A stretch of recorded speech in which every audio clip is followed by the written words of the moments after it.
Hi guys,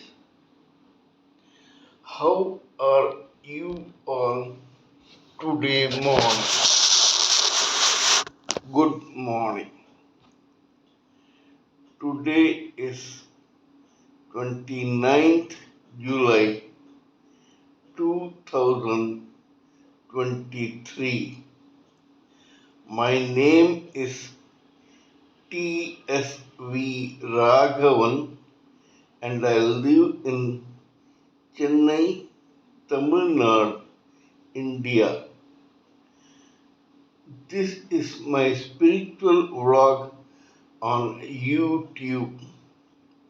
Haribol TRSV nectar NECTAR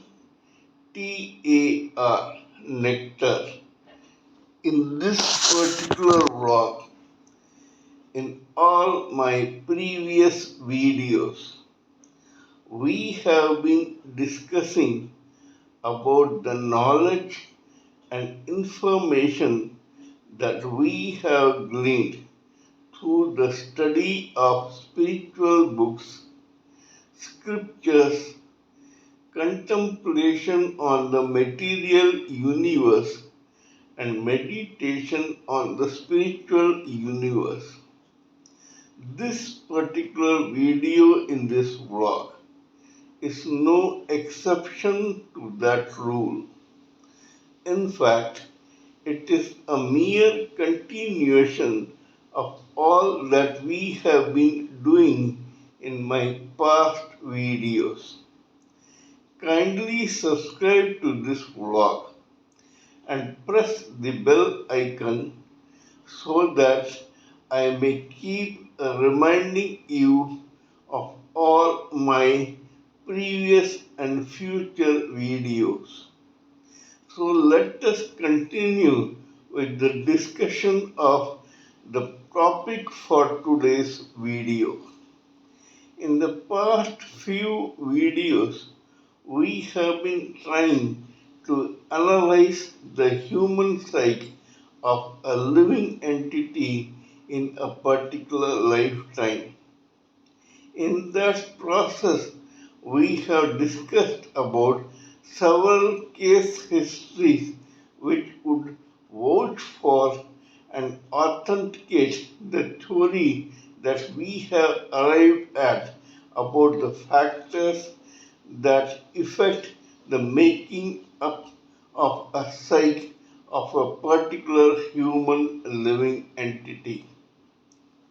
In this video also, we shall discuss about another case history which will further delve deep into the making up of the psyche of a human living entity.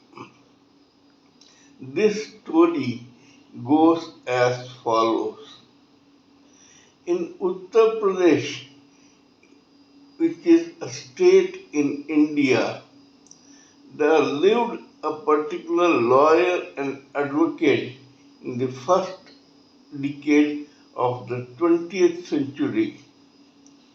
This person lived and practiced law in a particular state in UP, which was at that time probably in the central provinces or Berar of the colonial rule. This guy had a lucrative, successful, and wealthy practice as an advocate and a lawyer. This guy had one family which was quite affluent and which lived comfortably. One day, in the early or mid 1920s, one son was born to this advocate. This son was christened or named as Bharat Bhushan. This kid was enchantingly beautiful right from his early age.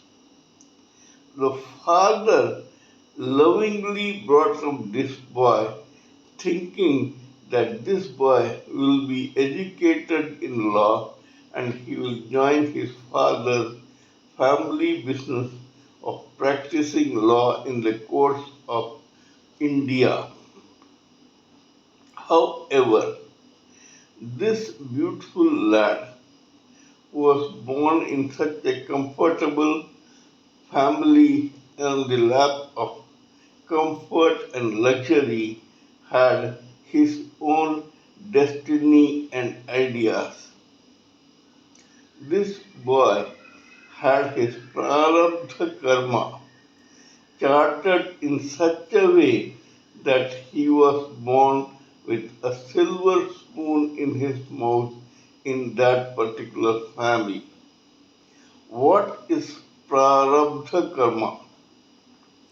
Prarabdha karma is a slice of the storage of karma recorded in the superconscious memory of a living entity and which is also known as Sanchit karma. This slice of Sanchit karma that a living entity brings with himself or herself to work out in a particular lifetime is known as prarabdha karma. I would hasten to add that this storage of karma in the superconscious memory of a living entity called Sanchit Karma is only that unworked karma of the past births of that human living entity which need to be worked out in future births. And from that Sanchit Karma, this slice of prarabdha karma is brought by the human living entity to work out in a particular lifetime. In this case history also, Mr. Bharat Bhushan, a young man or a teenager at that time, was actually born in a comfortable barrister family only because of his prarabdha karma, which began working the moment he was born. Because of his prarabdha karma, he was born and brought up in the circumstances and surroundings that he found himself in. This prarabdha karma, which began with his birth in that family, continued for some time till this boy grew up as a full-fledged adult. How? This boy was quite affluent, he was educated, he was intelligent, and he was incredibly good looking with a chocolate effeminate face. So good looking was he that he began dreaming of hitting the silver screen through Bollywood in Bombay, Maharashtra, India. The film industry had begun thriving at the time when this boy was born.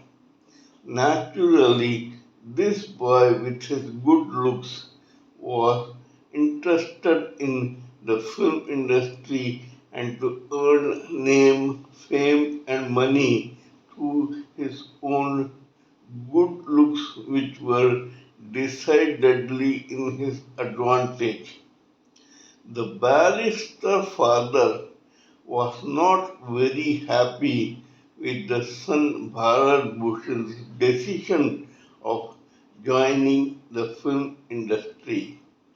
However, this boy was so adamant that one day he left for the city of Kolkata, which was then Calcutta, and which was having a thriving film industry, which slowly turned into a film industry in the Bollywood of Bombay.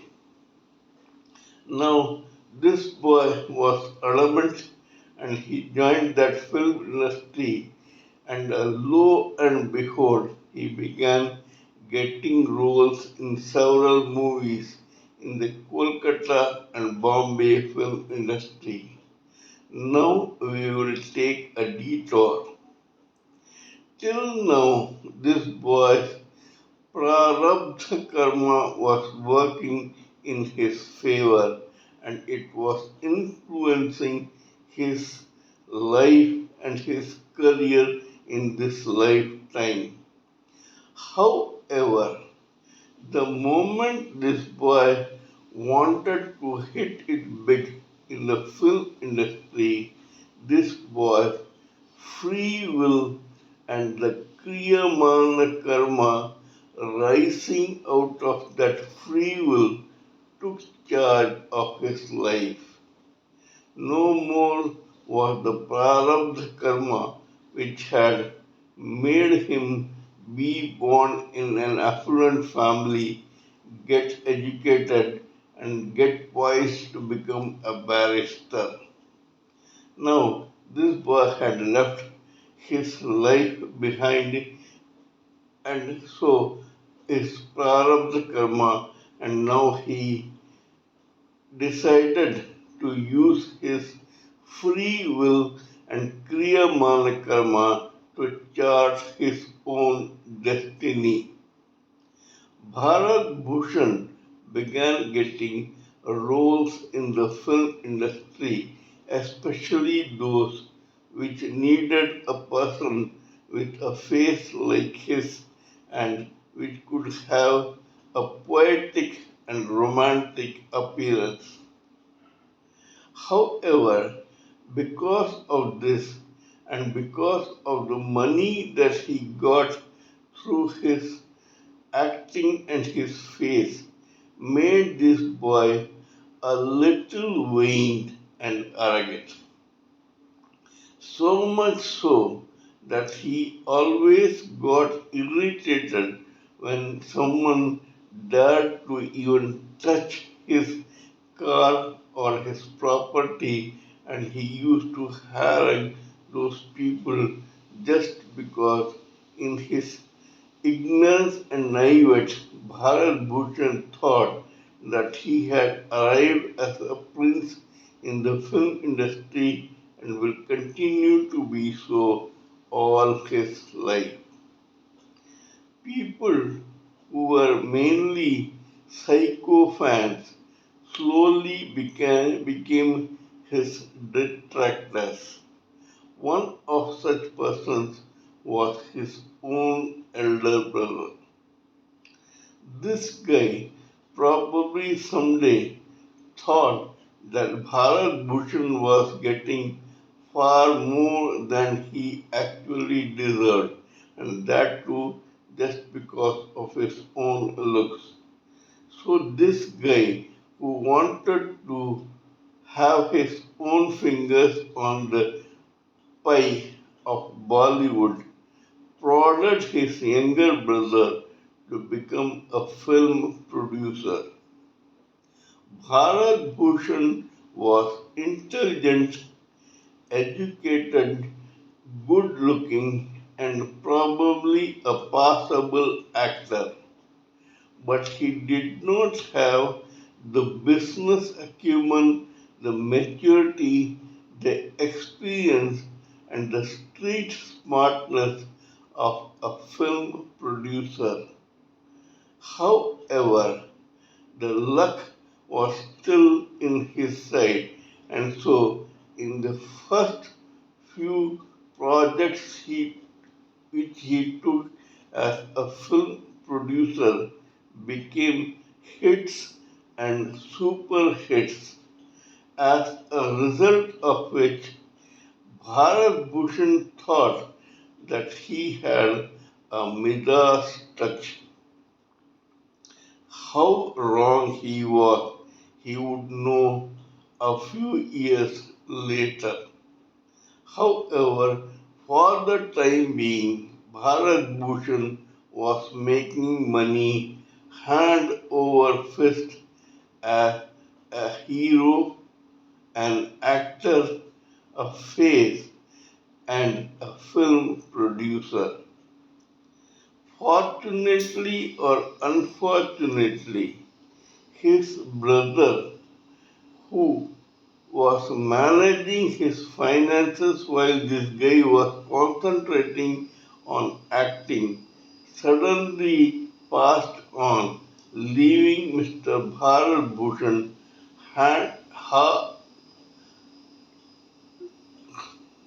in the lurch that is high and dry and with the baby in his hand. Bharat Bhushan, who was still only an actor, was left with all the producer responsibilities also, about which he knew nothing. Bharat Bhushan was not street smart. His Kriyamana karma and free will had made him a successful actor, a chocolate hero, and a film producer without his realizing that the last of these three was the most difficult, and he himself did not have the requisite talent to carry on as a film producer.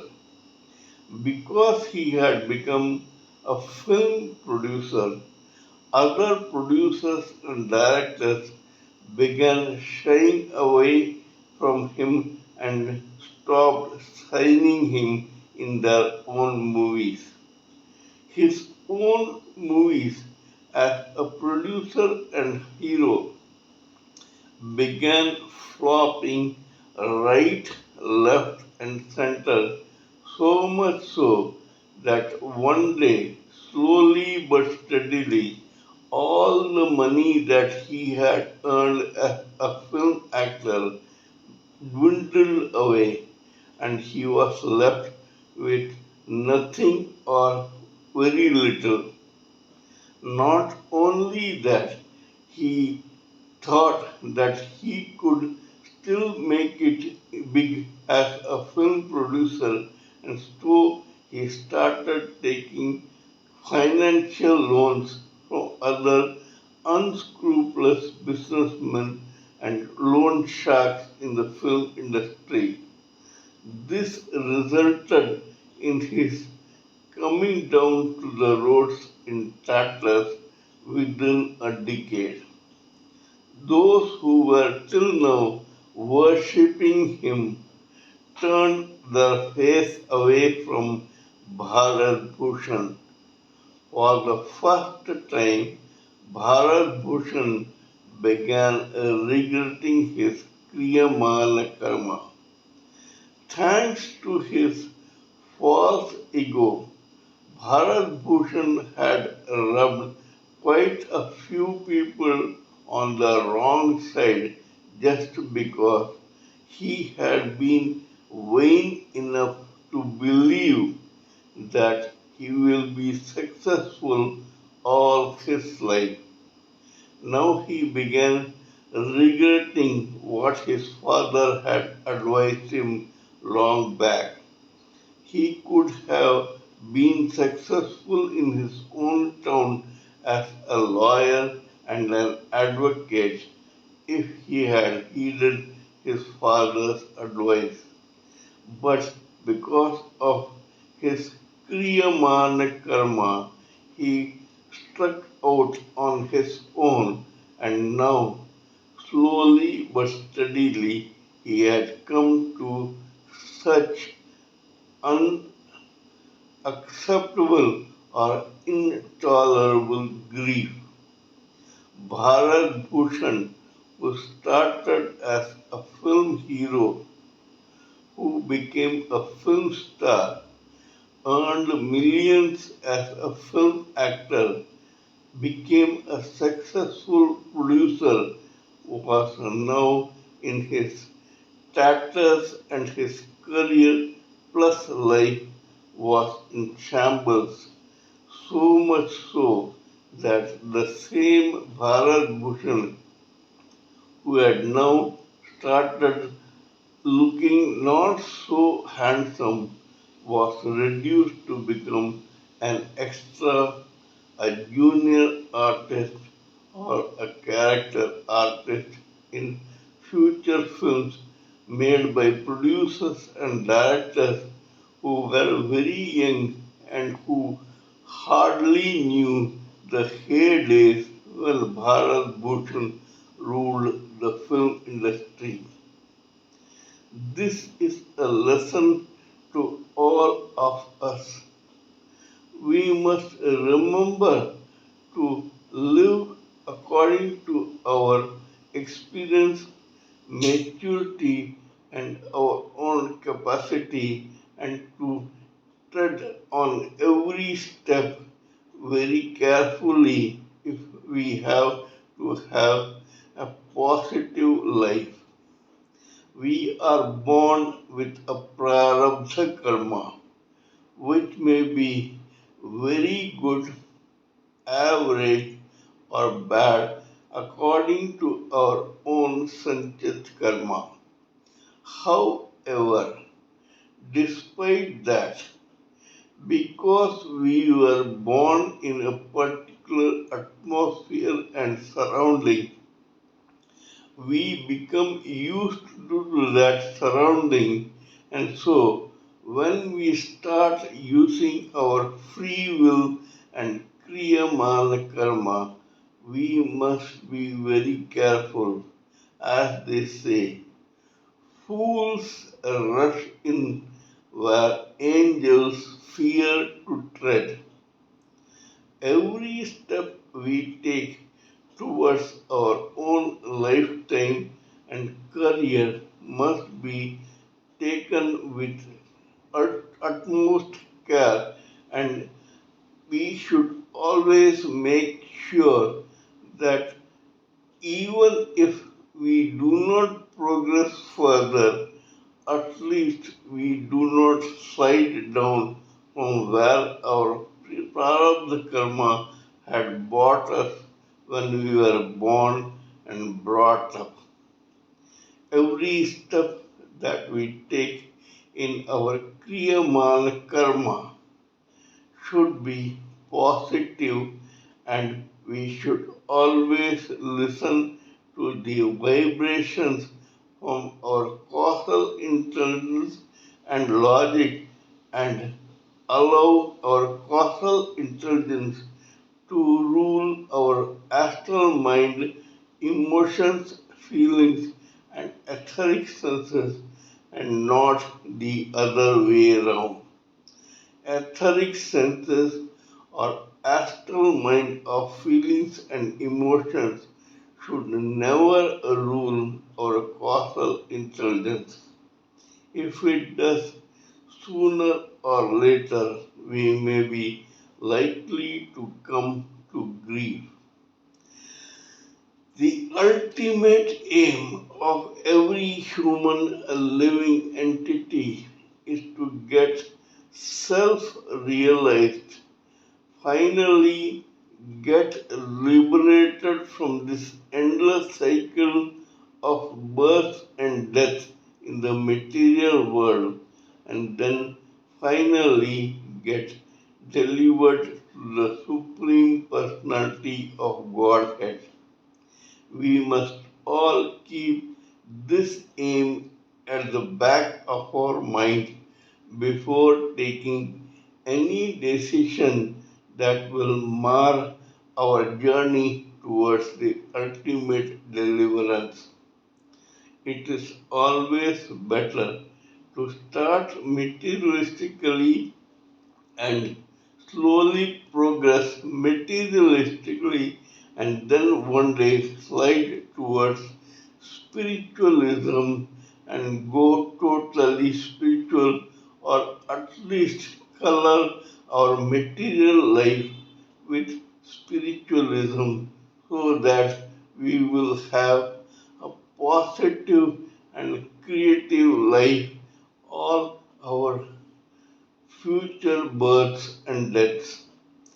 Please remember that our future birth must always be far better or at least slightly better than our past birth or our present birth.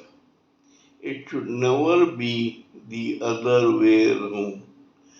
This is possible only when we have a Kriyamana karma which is quite positive, and if there is some unworked residue of our Kriyamana karma which becomes a part of our future Agami karma and finally pasted to our Sanchit karma, then the future births may be based on slices of Prarabdha karma which have a coloring and an ingredient from this unworked Kriyamana karma of the present birth. If it is positive, our future Prarabdha karma may be either similar to the one that we have now or may decidedly be better than the one that we are enjoying now. It must never be the other way around for the sake of our own welfare. At the risk of repeating myself, I would like to remind you that the final idea or aim of every living entity is to get spiritually self-realized, liberated from the repeated births and deaths in this material world, and then finally go back to the Supreme Personality of Godhead through deliverance. That is all for today's talk on this particular subject. Please let me know what you think of my talk on this particular subject. Kindly give your expert views, opinions, and thoughts so that I may blend everything together for the sake of this society. Before concluding, let me remind you that I am also a published author with Amazon Kindle and paperback. I write on spiritualism, fiction, and assorted subjects. Spiritualism happens to be my favorite subject. Till we meet in my next video, it is good morning from TSB Raghavan.